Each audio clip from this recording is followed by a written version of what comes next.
We are finally back. We had to go on hiatus for a few months because we were selling our house and moving into a new house, as you can see.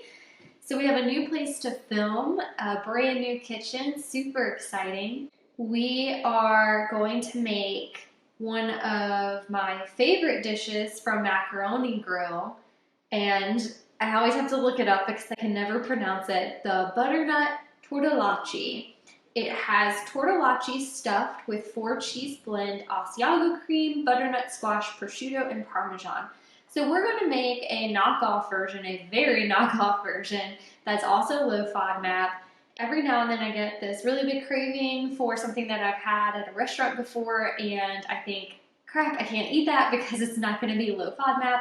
So then I think about how I can make that low FODMAP. And I always start actually by looking up recipes that aren't from a low FODMAP blog. And then I try to figure out how to make it low FODMAP. And then other times I definitely will go and look at low FODMAP blogs just because I want something that's really quick. I know it's low FODMAP. It's the first time that I'm making it. So let's get to it. We're going to start by boiling some spaghetti pasta. I'm using a gluten-free pasta that is made from a corn and rice blend. And because I'm a glutton for punishment, I'm going to use fresh thyme and meticulously pull off the leaves of all of these stems. And then I'm going to remember that I need to actually thaw out some butternut squash because I am using frozen. We're also going to reserve about a 1/4 cup of the noodle water. We're going to use this later on in the recipe. After draining your noodles, cut about a tablespoon of butter into cube-sized pieces to put on top of your noodles to melt. Butter can be low FODMAP in servings of a tablespoon or less. So this should definitely be safe since we're going to get more than a serving out of our butternut tortellacci. Add the noodle water and give that a stir. Grab some cheddar cheese. I love Cabot, seriously sharp. And we're just going to grate that over our noodles generously.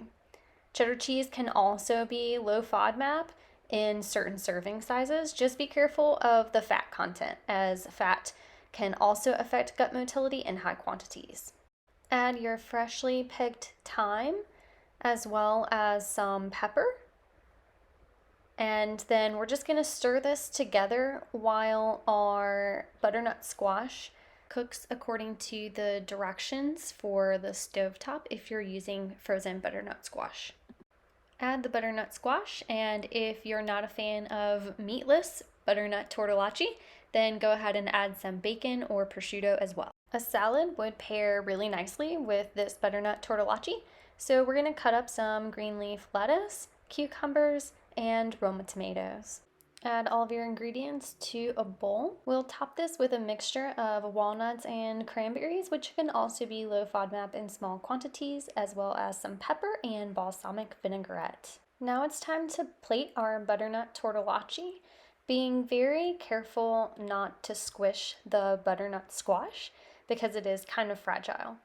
And then we'll admire all of our hard work right before we dig into this delicious meal. You can find this recipe and many more like it on woodymmarie.com.